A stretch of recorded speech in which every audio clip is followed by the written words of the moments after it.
Today, we are going to walk through the key provisions of a facility agreement in project finance.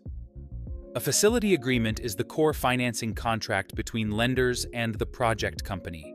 It governs how the debt is made available, how it is repaid, and under which conditions lenders are protected.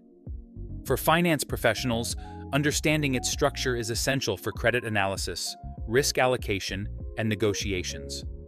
Let us start with definitions and interpretation. This section may look technical, but it is fundamental. Project finance contracts are highly structured.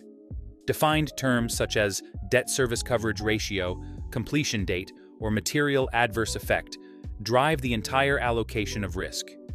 Always check how key financial ratios and trigger events are defined, because small wording differences can have major consequences. Next comes the facilities. This section describes the different tranches. For example, a construction facility, a term facility, or a debt service reserve facility. It sets out the total commitments and availability periods. From a financial perspective, this is where you understand the capital structure and funding profile of the project. The purpose clause is short but critical. It restricts the use of funds strictly to project costs. This protects lenders by ensuring that borrowed money cannot be diverted to other activities. Conditions precedent are central in project finance. Before the first drawdown, the borrower must deliver extensive documentation: permits, project contracts, insurance policies, financial model, and legal opinions.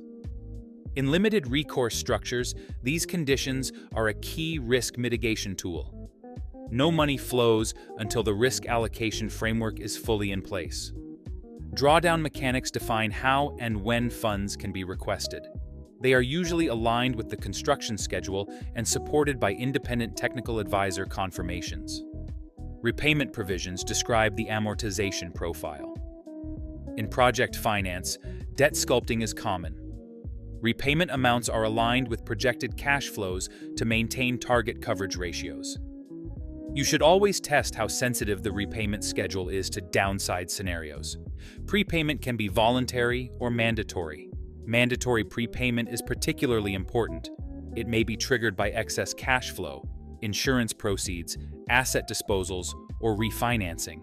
These provisions ensure that unexpected cash is used to deleverage the project. Interest and interest periods define pricing. In addition to the margin, pay attention to provisions dealing with changes in benchmark rates and fallback mechanisms. In volatile markets, these clauses can become very significant. Fees, taxes, and increased costs allocate financial risks linked to regulatory or tax changes. Tax gross-up clauses, for example, ensure that lenders receive the expected net return even if withholding taxes apply. Representations and warranties are statements of fact made by the borrower. They are repeated periodically.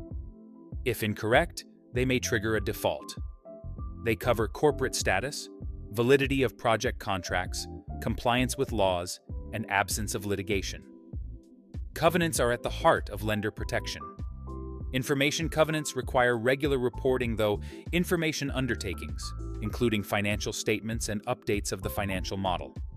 Financial covenants typically include ratios such as the debt service coverage ratio and loan life coverage ratio.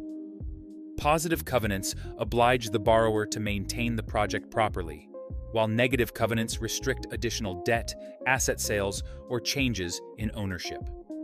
Events of default, sometimes called termination events, define when lenders can accelerate the loan. Typical triggers include non-payment, breach of covenants, insolvency, or termination of key project contracts. In project finance, cross-default and material adverse effect clauses require particular attention. The sections on the role of the agent and other finance parties explain how lenders act collectively. The agent administers the loan on behalf of all lenders, ensuring coordinated decision-making.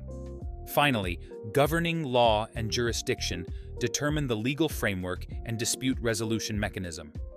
For cross-border projects, this is a strategic choice.